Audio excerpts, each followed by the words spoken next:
McAllister joins us right now, former New Orleans Saints running back, all-time leading rusher in franchise history, and the color analyst on the Saints radio network. We are now, Deuce, on draft eve. I thought there was an interesting story at NOLA.com today. Amy Just wrote that since 2006, when Mickey Loomis and Sean Payton had their first draft together, there have been 21 in-draft trades, and 20 of those 21 have all been trading up. Saints sitting at 28 right now for their first-round pick. Do you anticipate movement in terms of where they draft on draft day, or do you think they're content with where they are? Richard, I guess the trivia question would be, when did they trade back? I mean, because they have been aggressive. They have been very, very aggressive, and so I don't think that trend will change. They don't mind moving as far as future draft capital. They don't mind moving draft day capital if they have a player identified. I mean, you go and look at what they did with Tommy Stevens. They traded, a few picks to be able to move up and get him, and most people were like, well, why did they do it? Well, they had an inclination that Carolina was going to take him, and so the Saints traded picks to be able to pick him just so they didn't have to try to fight with Carolina as far as, and that was his preference as well, to go to Carolina. But, I mean, they've been aggressive. The Saints have always been aggressive, and I think that they will be aggressive again. The question is, what player are they targeting when you talk about moving up? And when I say aggressive, I look for them to move up maybe 5 to 6, at best maybe 7 spots. I don't think that they will get into the top 15 or the top 10 or anything of that nature. 2012 is the last time the Saints did not make any in-draft trades, but that is the year they made the trade, the Reggie Bush trade, that involved draft picks. And so yeah, active during the course of the draft. Is it fair to kind of label Sean Payton and Mickey Loomis as aggressive deal makers? I mean, we talk so much about the salary cap and moving things around and maybe worrying less about the future. Are they aggressive deal makers, and is there a master plan in place? I think it's a very aggressive deal makers. Just saying aggressive isn't probably good enough, and I think very aggressive is how you have to categorize those two. And I think, at the end of the day, yes, there is a master plan because they feel like, hey, look, this player will elevate us to a level that we need to be at. Yes, sitting there at 28, there's some uncertainty.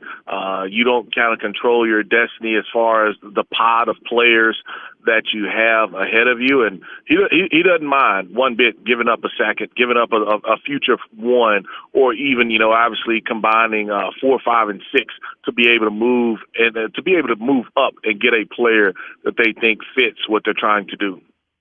So whether it's at 28 or if it's, to use your words from a second ago, as many as 7 spots up to 21, what do you think the first round goal is? What's the target for the Saints? And that could be a specific player or maybe it's a specific need. Cornerback, or there's two thoughts. You have to be able to fill outside linebacker. You have Demario Davis.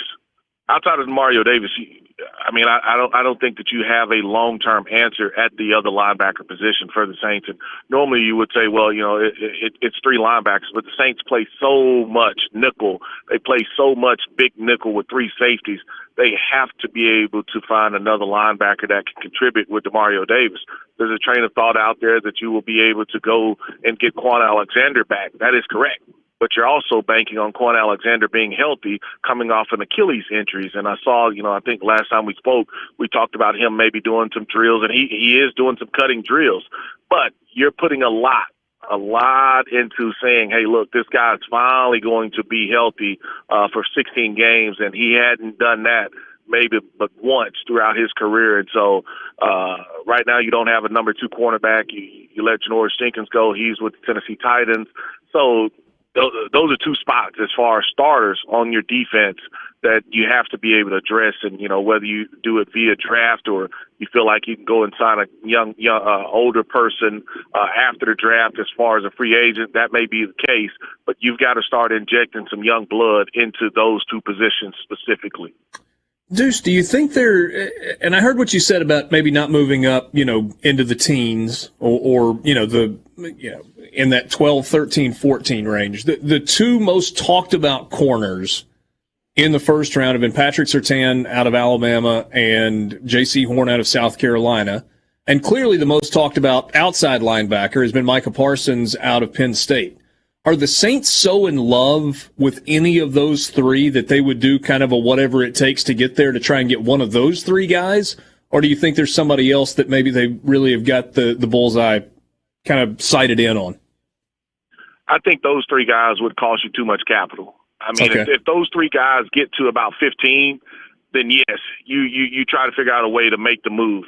But I think those three guys are going to cost you too much draft capital to be able to move up and get one of those two. And, there are a couple other players that you have comped pretty good that may not be at that elite level like those three, but that you could probably get around that 18 to 21 to 23 range that can come in and help you immediately and doesn't cost you everything as far as draft capital is concerned. All right, so after the first round, I mean, so much of the draft discussion revolves around the first round, but if we're being honest, so much of the team building happens in 2, 3, 4, 5, maybe even into the sixth round. So beyond got to go get a corner or a linebacker in the first round, what do you think the overall direction is for New Orleans over the course of the 3 days that begin tomorrow? I think that there still has to be some addressing. You have to address the depth. I mean, when you look at the Saints team, you lost a lot as far as very good players, but you also lost some depth. And that's one of the things that they have to kind of address is being able to add some quality pieces, guys that can come in. They may not be a day one starter, but I can spot play them. I can give them 20 plays. I can give them 30 plays.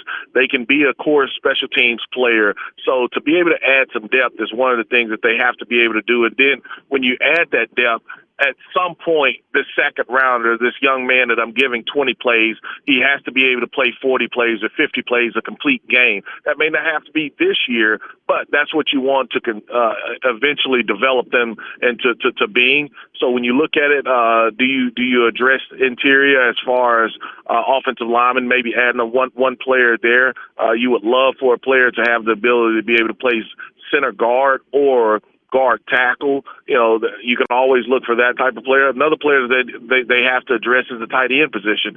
You let both of your top two tight ends go. Last year you did pick Adam Troutman up as far as the tight end. He will be the starter, but you have to be able to address and get some young players in there with him. So tight end is another position that you look at. And I think at some point as well, you have to go and draft a receiver. And what I mean by that is a guy that can stretch the field. Last couple of years, the Saints haven't really.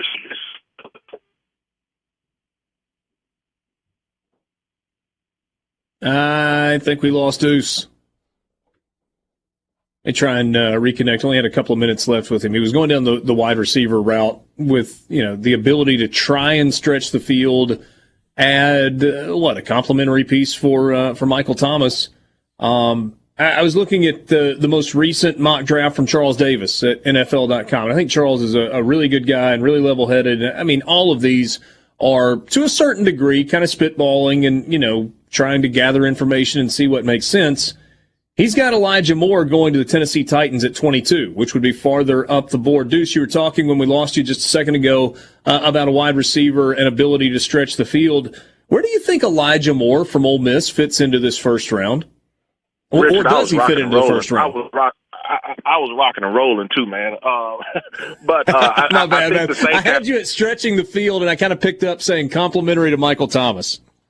Yeah, well, it's basically the last couple of years, just because of Father Time and with the offense, how they had gotten away from stretching the field. I think they have to get back to that with two strong-armed quarterbacks, being Taysom Hill and Jameis Winston. So I wouldn't be surprised. This draft has some guys that have those attributes as far as stretching the field. I wouldn't be surprised if they do go that direction at some point. But Elijah Moore, I have him going anywhere between 18 and probably 40. yes, that's a large window, but you're going to start to see a lot of those kind of, I don't want to call him a specialty skill set, but he's a slot receiver. He's a guy that can come in right away and help you on special teams, but it really just depends. Anywhere from 18 to at latest 40th, you should see Elijah Moore come off the board.